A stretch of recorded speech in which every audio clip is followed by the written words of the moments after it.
বাড়িতে ধান মাড়াই করা এখন শেষের দিকে প্রায়। এই ধানগুলোই মাড়াই করে ধানগুলো বিক্রি করে দেওয়া হবে। বাড়িতে অনেক কাজ। সকাল সকাল আমার মাকে দেখেছি যে সবজি কাটতে বসেছে আর আমাকে বলতেছিল যে আমাদের পালান থেকে কিছু সবজি নিয়ে আসতে। আমি চলে গিয়েছি আমাদের মাঠে গিয়ে দেখি যে আমাদের পালানে অনেক ডাঁটা শাক হয়েছে। ভাবতেছিলাম এই ডাঁটাগুলোই আজকে বাড়িতে নিয়ে যাব। আর ছোট ছোট কিছু ডাঁটা শাক নিয়ে আসছি, এইগুলো হচ্ছে ভাজি করা হবে। এদিকে শাকগুলো কুচিয়ে রেডি করা হচ্ছে আর বড় বড় ডাঁটাগুলো এগুলো রাখা হচ্ছে, এগুলো দিয়ে একটা তরকারি করা হবে। বাড়ি ভর্তি ধান, একদিকে বাড়িতে ধান সিদ্ধ করা হবে, অন্যদিকে ধানগুলো নয়ে ঘরে তোলা হবে। বাড়িতে এত এত কাজের ভেতর দিয়ে এই ভিডিওটা আপনাদের জন্য রেডি করেছি। ভোরবেলা সঞ্জয়দা চলে আসছে মাড়াইকল নিয়ে আর ভোর ভোর থাকতে আমরা সকলেই ঘুম থেকে উঠেছি। আজকে সকাল সকাল ধান মাড়াই করব।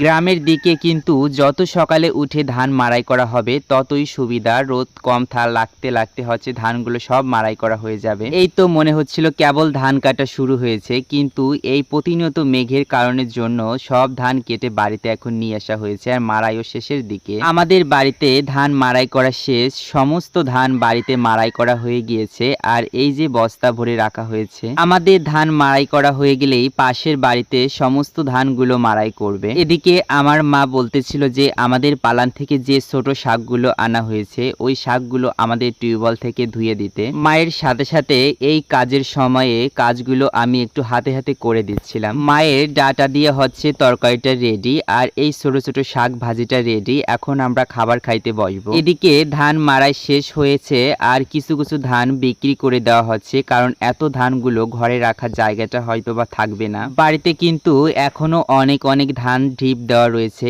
এই ধানগুলো মাড়াই করলে বাড়ি ভর্তি ধান রাখা হবে। বাড়িতে যখন ধান আসে, বাড়িতে কিন্তু ধান আসলে হাঁস মুরগিগুলারও ধান খেতে কিন্তু একটা বেশ সুবিধা হয়। গ্রামে বসবাস করার কিন্তু এই একটাই মজা যে বাড়িতে কিন্তু সব কিছু পালা হয় আর গৃহস্থ বাড়িতে কিন্তু হাঁস মুরগি গরু বাছুর বেশ সব কিছুই কিন্তু থাকবে, এটাই স্বাভাবিক। এদিকে গাড়ি ঠেলা হচ্ছে, এই গাড়িগুলো হচ্ছে ধান বিক্রির গাড়ি। তো মিজবা ভাই এই সমস্ত ধানগুলো কিনে নিয়ে যাচ্ছে। মাড়াই করা যে সমস্ত ধান ছিল সব ধানগুলো হচ্ছে বাড়িতে নেড়ে দেওয়া হয়েছে এবং পাশাপাশি কিছু সিদ্ধ ধানও নেড়ে দেওয়া হয়েছে। এই মাড়াই করা ধানগুলো ভালো মতো শুকানো হলে এই ধানগুলো হচ্ছে গোলায় এবং বস্তায় রাখা হবে। গোলায় বস্তায় যেহেতু সারা বছর থাকবে, তো ভালো মতো শুকিয়ে এই ধানগুলো রাখলেই সারা বছর বেশ সংরক্ষণ করা যাবে। এগুলো হচ্ছে সিদ্ধ ধান। এই ধানগুলো এখন গোলায় রাখা হবে। প্রচন্ড পরিমাণে মেঘ জমেছে আকাশে, বিকেলে কেন জানি না মেঘে চলে আসতে পারে। তো বলতে বলতে বিকেল বেলা